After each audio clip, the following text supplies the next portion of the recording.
नमस्कार दोस्तों, आपका स्वागत है हमारे चैनल में। हम आज फिर से आपके लिए कहानियां लाए हैं।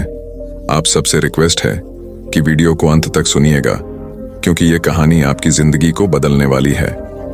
और दोस्तों, आप सब हमें कमेंट में कमेंट करके जरूर बताना कि आप सब कहां से हो। तो दोस्तों, बिना किसी देरी के वीडियो को शुरू करते हैं। एक गांव में एक किसान रहता था जिसका नाम राजू था, जो हमेशा मस्त रहता था। उसके चेहरे पर कभी किसी बात की उदासी नहीं होती थी और न वह कभी चिंतित दिखता था। एक बार गांव में भयंकर तूफान आया। गांव के लोगों की सारी फसलें खराब हो गई। गांव के सभी लोग बहुत चिंतित हो गए। सब अपनी फसलों को देखकर मायूस हो रहे थे। तब तक सबने देखा कि वो किसान अभी बहुत खुश था। उसे कोई चिंता नहीं थी।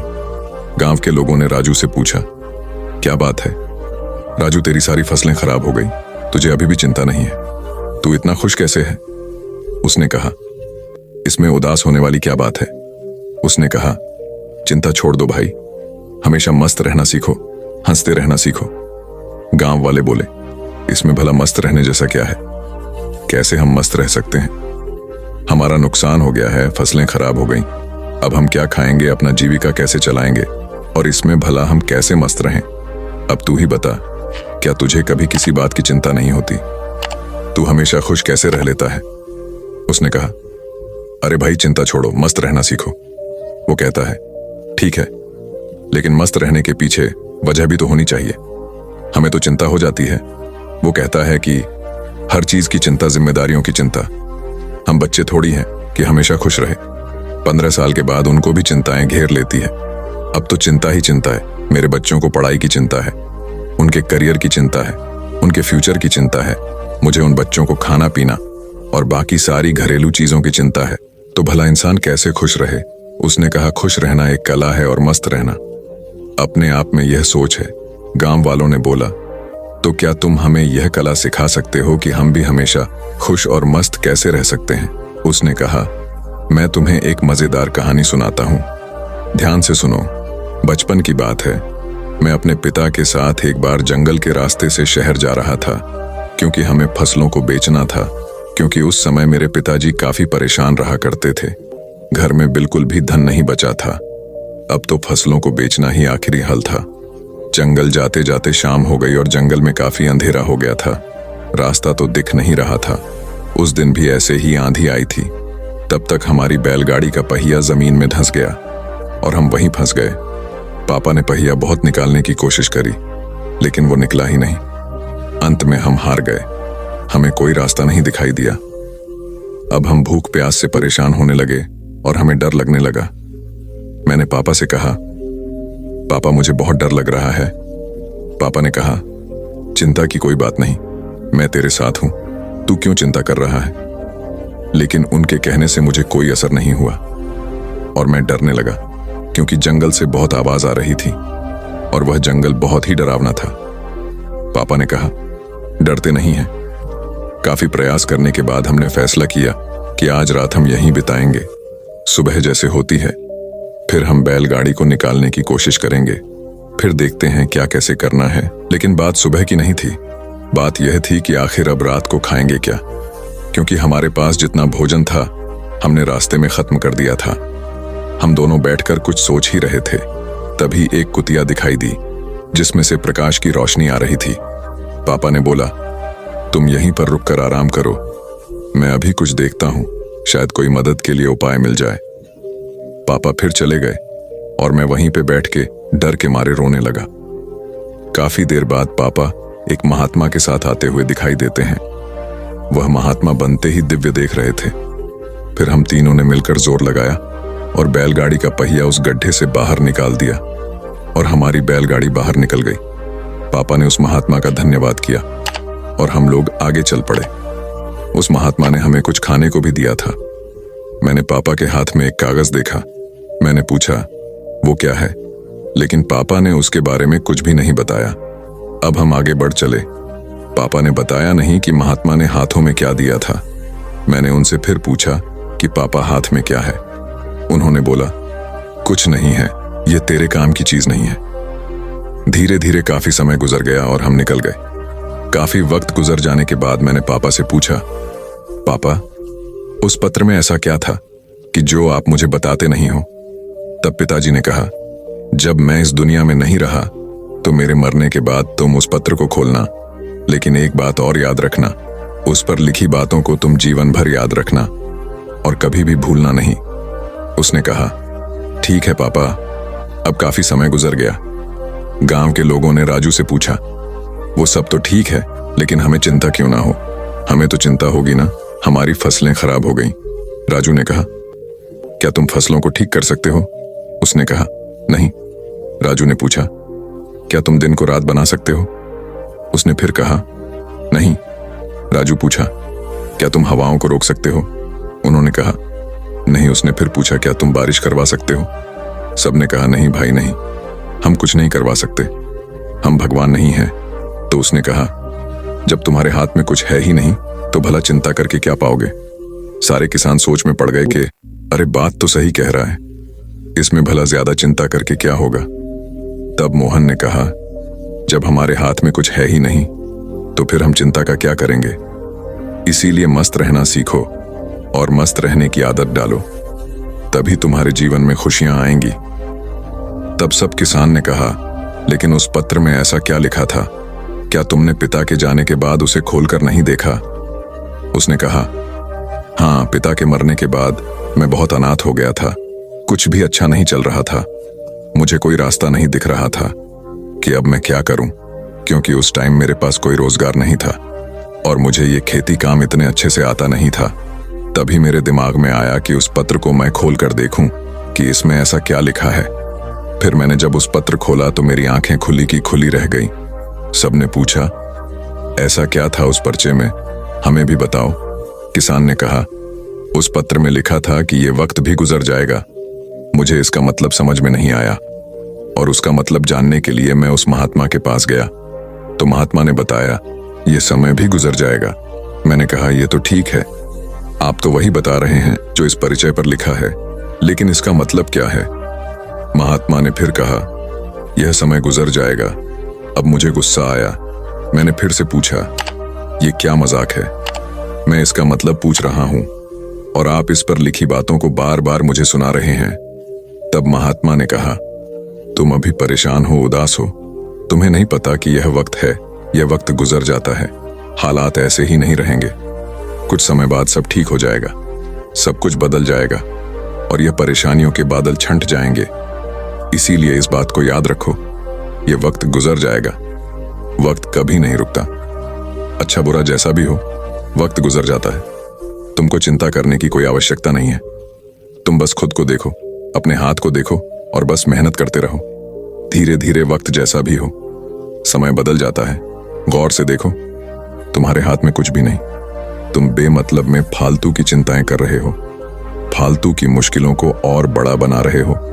जो किसी भी तरह से हल नहीं होने वाले वक्त अपने आप गुजर जाता है। इसीलिए जो तुम्हारे हाथ में है ही नहीं, उससे भला चिंता करके क्या मिलने वाला है। इंसान को चाहिए कि वो सब्र रखें हर वक्त में, हर परिस्थिति में, क्योंकि जिसके पास सब्र नहीं वह कभी भी चैन से जीवन जी ही नहीं सकता। चैन से जीवन जीने के लिए इंसान के अंदर सब्र का होना जरूरी है और समृद्ध तभी आता है जब इंसान इस बात को याद रखेगा कि वक्त गुजर जाएगा। तब से मेरी जिंदगी बदल गई और मैं इस बात को जीवन भर के लिए याद करके रख लिया। अब जो कुछ भी होता है मैं चिंता नहीं करता, बस मेहनत करता रहता हूँ, कोशिश करता हूँ चीजों को ठीक कर सकूं। लेकिन जो मेरे हाथ में है ही नहीं, मैं उसकी चिंता भला क्यों करूं? इसीलिए मैं मस्त रहता हूं और लोगों से यही कहता हूं कि मस्त रहो, ज्यादा चिंता मत करो और ज्यादा सोचो मत। जीवन चल रहा है, जीवन गुजर रहा है और जीवन गुजर जाएगा। तो दोस्तों चलिए हमारी दूसरी स्टोरी की तरफ बढ़ते हैं। कहते हैं कि दुनिया में मन सबसे ज्यादा शक्तिशाली चीज होती है। अगर किसी चीज को तुम पूरे मन से चाह लो तो तुम उसे हासिल कर सकते हो। ये मैं नहीं कहता, ये सभी महापुरुषों का कहना है। लेकिन अगर यह सत्य है, ये सच है, तो हम जो अपने मन से चाहते हैं वह हमें हासिल क्यों नहीं होता है? भाई, कोई भी इंसान अपने मन में तो दुख नहीं चाहेगा, लेकिन वो रहता तो दुखी है। हर इंसान अपने मन से तो कामयाब होना चाहता है, खूब पैसा कमाना चाहता है, लेकिन फिर भी वह कामयाब नहीं होता। भला ऐसा दुनिया में कौन इंसान होगा जो अपने मन में यह चाहेगा कि मैं नाकामयाब रहूं या मैं पैसा ना कमाऊं। सोचने की बात है तो इसमें दो चीज निकलकर सामने आती है। या तो वह महापुरुष गलत थे जिन्होंने यह बात बोली कि मन से चाहे हुई चीज हासिल हो जाती है, या फिर हम गलत हैं। आज की पोस्ट में मैं जो कहानी बताने वाला हूं उसमें आपको एक ऐसा मंत्र मिलेगा। उसे समझने के बाद आपको एक ऐसा मंत्र का पता चलेगा जिससे आप यह समझ पाएंगे कि अपने मन से कोई भी चीज कैसे करवाई जाती है, मन में किसी भी बात का बीज कैसे बोया जाता है। यह इस कहानी से आपको अच्छी तरह से समझ में आ जाएगा और इससे आप यह भी समझ पाएंगे कि आकर्षण का नियम, लॉ ऑफ अट्रैक्शन, कैसे काम करता है। कहानी छोटी सी है लेकिन बहुत ही गहरी है। इस वीडियो को पूरा लास्ट तक देखना तो ही आप अच्छे से इस कहानी का पूरा लाभ ले पाएंगे। तो चलिए कहानी शुरू करते हैं और समझते हैं। एक बार की बात है, एक आदमी के जीवन में सिर्फ दुख ही दुख थे। वह जो भी काम करता उस बेचारे का वह काम पूरा ही नहीं होता। घर में आता तो घर में क्लेश बना रहता, किसी से कोई मदद मांगता तो कोई उसकी मदद नहीं करता। ऐसा लगता था कि चारों तरफ से उसके ऊपर दुख का पहाड़ टूट पड़ा है। उसे समझ नहीं आ रहा था कि मैं इन दुखों से कैसे पार पाऊं।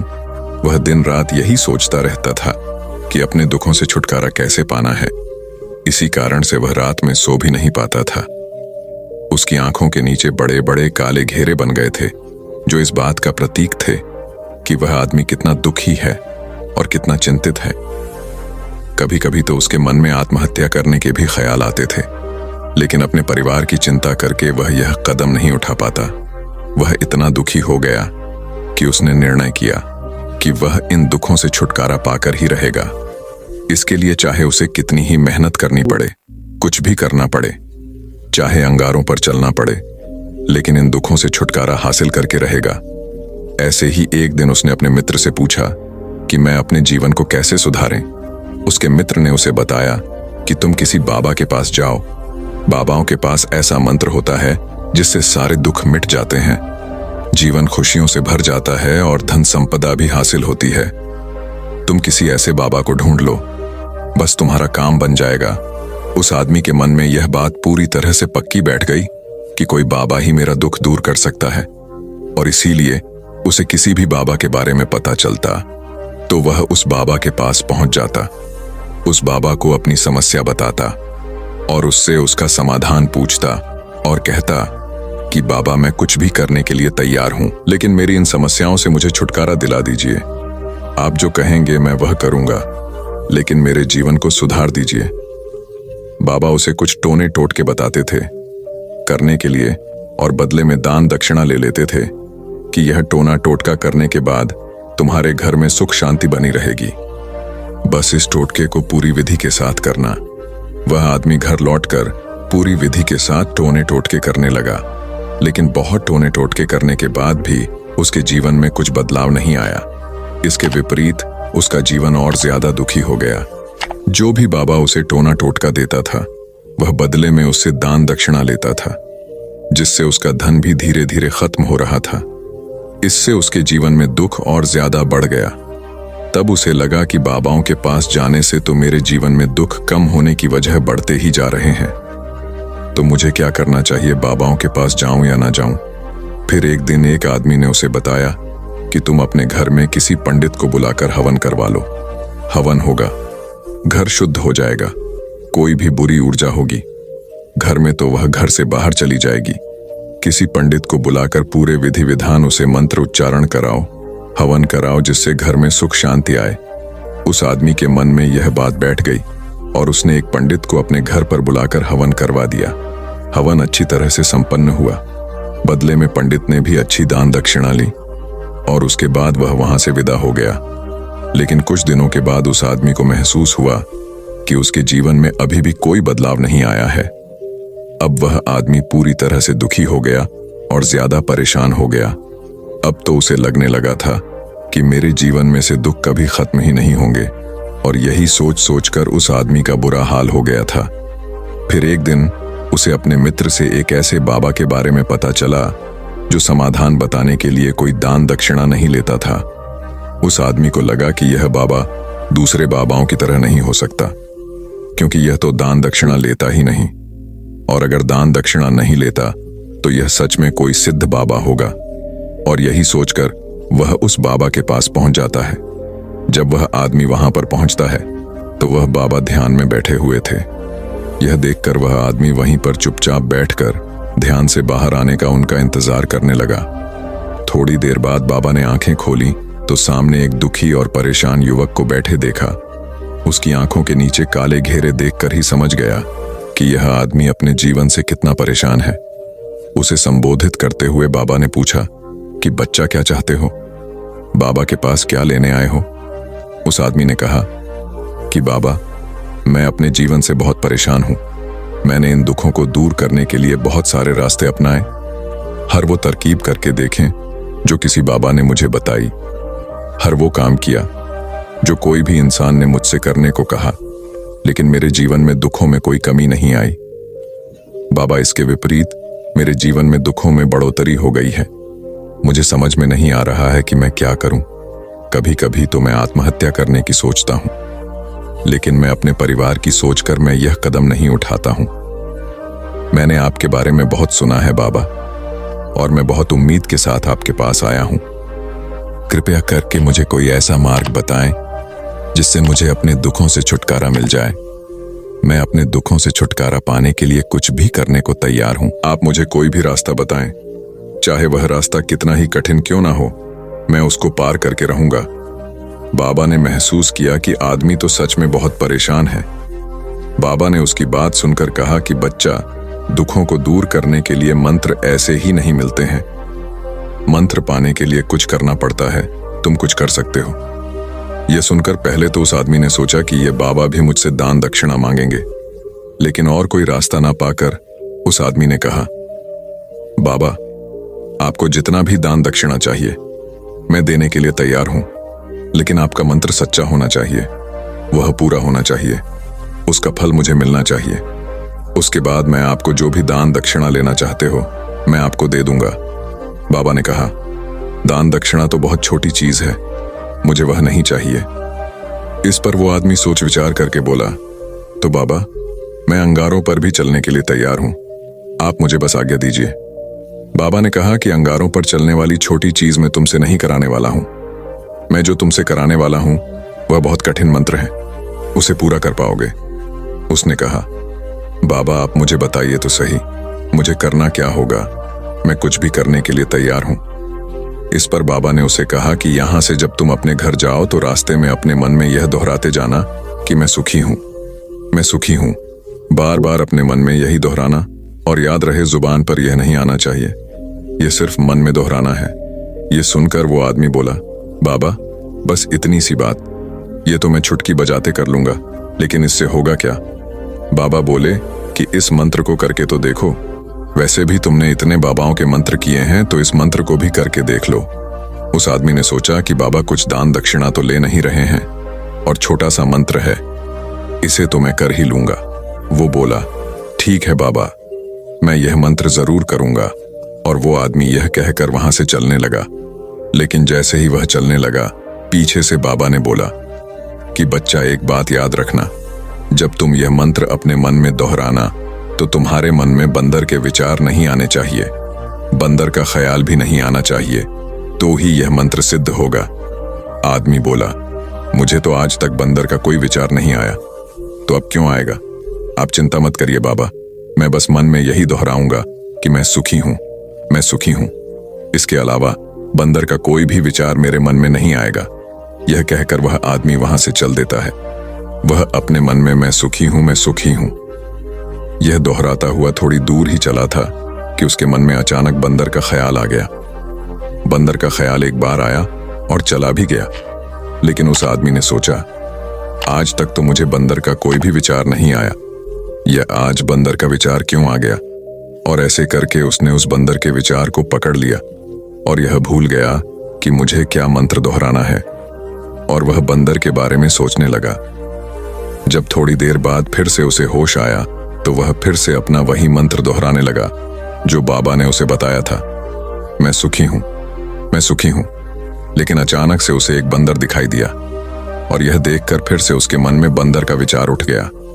और यह देखकर वह इस विचार को बाहर फेंकना चाहता था, और वह चाहता था कि मेरे अंदर किसी तरह से बंदर का विचार ना आए, लेकिन उसे तो सामने बंदर ही दिखाई दिया। ऐसे ही जद्दोजहद करते करते घर पर पहुंचा, और घर पर पहुंचने के बाद अपनी पत्नी को कहा कि हे बंदरिया, मुझे खाने में बंदर परोस दो। और जब उसे एहसास हुआ कि उसने क्या बोल दिया, तो वह अपने बाल नोचने लगा और दीवारों में सर मारने लगा कि आज तक मुझे बंदर का कोई भी विचार नहीं आया, और आज मुझे यह क्या हो गया है कि मुझे हर जगह बंदर ही बंदर नजर आ रहे हैं। यह कैसी माया है। यही सोच सोच कर वह आदमी रात भर सो नहीं पाया। रात भर करवटें बदलते रहा और सुबह उठकर सीधे उसी बाबा के पास पहुंच गया और उसके चरणों में गिरकर कहा कि बाबा, पता नहीं क्या चमत्कार हो रहा है। आज तक मुझे बंदर का कोई विचार नहीं आया, लेकिन कल से जब से आपने मुझसे कहा कि बंदर का विचार नहीं आना चाहिए, तब से मुझे हर जगह बंदर ही बंदर नजर आ रहे हैं। उस आदमी ने कहा कि बाबा, मुझे तो आपके पीछे पेड़ पर बैठा बंदर केले खाते हुए दिखाई दे रहा है। ये हो क्या रहा है बाबा? यह सुनकर बाबा हंसने लगे। हाँ हाँ हाँ हाँ बच्चा, मन का जाल एक ऐसा जाल है जिसे समझ पाना इतना आसान नहीं है। बंदर तो तुम्हारे रास्ते में पहले भी आते थे। जब तुम मेरे पास आए थे तो इन्हीं पेड़ों पर यह बंदर घूम रहे थे, लेकिन तब तुम्हारे ध्यान में यह बंदर नहीं था। तब तुम्हारे ध्यान में सिर्फ दुख थे। इसके बाद बाबा ने उसे बताया कि बच्चा, हम जिस चीज से भी दूर भागना चाहते हैं, वही चीज हमारे मन में बहुत गहरे में प्रविष्ट हो जाती है और हमारे अंतर्मन में समा जाती है। असल में हम जिस चीज से छुटकारा पाना चाहते हैं, उससे छुटकारा इसीलिए पाना चाहते हैं कि वह हमारे साथ बहुत गहरे से जुड़ी हुई है, और हम जितना ही उससे छुटकारा पाना चाहते हैं, वह उतनी ही गहरी हमारे मन में बैठती चली जाती है और आखिरकार हमारे अंतर्मन में छा जाती है। ऊपर से तो हम चाहते हैं सुखी होना कि मैं सुखी हूं, सुखी हूं। हमारे होंठ भी यही बोलते रहते हैं, लेकिन हमारे मन में दुख समाये होते हैं। हमारे विचारों में हमारे मन में दुख ही दुख दिखाई देते हैं। इसीलिए अपनी जुबान से बार बार यह बोलने से कि मैं सुखी हूं, मैं सुखी हूं, हम सुखी नहीं होंगे जब तक यह मंत्र हमारे अंतर्मन में प्रविष्ट नहीं होगा। इस पर उस आदमी ने पूछा कि बाबा, लेकिन यह मंत्र हमारे अंतर्मन में प्रविष्ट कैसे होगा? यह सुनकर बाबा ने कहा कि बच्चा, अपने दुखों से लड़ना बंद कर दो। जब तक तुम अपने दुखों को दूर करने की सोचते रहोगे, तब तक वो दुख तुमसे चिपके रहेंगे। तब तक वो दुख तुम्हारे अंतर्मन पर अपना राज बनाए बैठे रहेंगे। और जिस दिन तुम उन दुखों के बारे में सोचना ही छोड़ दोगे, उन दुखों से छुटकारा ही नहीं पाना चाहोगे, उसी दिन से तुम्हारे जिंदगी से दुख गायब हो जाएंगे। क्योंकि किसी भी चीज से छुटकारा पाने के लिए हमें उस चीज के बारे में सोचना पड़ता है, और हम जितना ही उस चीज के बारे में सोचते हैं, वह उतनी ही गहरी हमारे मन में प्रविष्ट होती चली जाती है। हम अधिकतर समय दुखों के बारे में ही सोचते हैं। हम यही सोचते हैं कि हमारे जीवन में दुख है और हमें इससे छुटकारा पाना है। इसी वजह से बार बार सोचने से वो दुख हमारे अंतर्मन में प्रविष्ट हो जाते हैं और हमें एहसास भी नहीं होता। इसीलिए अगर तुम दुखों से छुटकारा पाना चाहते हो, तो दुखों से छुटकारा पाने के बारे में सोचना छोड़ दो। तुम्हें दुखों से छुटकारा मिल जाएगा। अक्सर आदमी धूम्रपान छोड़ना चाहता है, शराब छोड़ना चाहता है, सुबह अपने आप से यह वादा करता है कि मैं कोई भी गलत काम नहीं करूंगा, लेकिन शाम को जब लौटता है तो नशे में चूर होकर लौटता है। ऐसा क्यों होता है? जो हम सोच रहे हैं वह पूरा कर ही नहीं पा रहे हैं। असल में हम उस चीज को बहुत ज्यादा तवज्जो दे रहे हैं, उस चीज को बहुत ज्यादा अहमियत दे रहे हैं। जब भी हम उस चीज को छोड़ने के बारे में सोचते हैं, तो हम उसकी इंपॉर्टेंस यानी कि विशेषता और ज्यादा बढ़ा देते हैं। हमारा मन उस चीज के बारे में जितना ज्यादा सोचेगा, शराब या धूम्रपान छोड़ने के बारे में जितना ज्यादा सोचेगा, हमारा मन उतना ही उस चीज के पीछे ज्यादा भागेगा। हमें उस चीज से लड़ना नहीं है, बल्कि बिना सोचे गुजर जाना है। और अगर हम इस मंत्र को समझ लेते हैं, तो हम अपने जीवन में जो भी पाना चाहते हैं, उसे अपने अंतर्मन में डाल सकते हैं। और एक बार वो लक्ष्य हमारे अंतर्मन में बैठ जाता है, तो फिर सफलता पाने में कोई समस्या नहीं आती, कोई दिक्कत नहीं आती। तो दोस्तों, यह थी हमारी आज की कहानियां। अगर आपको ये कहानियां पसंद आई हों, तो इस वीडियो को लाइक कर दीजिएगा और अगर अभी तक हमारे चैनल को सब्सक्राइब नहीं किया है तो कर दीजिए। हम मिलेंगे अगली वीडियो में। तब तक आप आपका और आपके परिवार का ध्यान रखिए। धन्यवाद।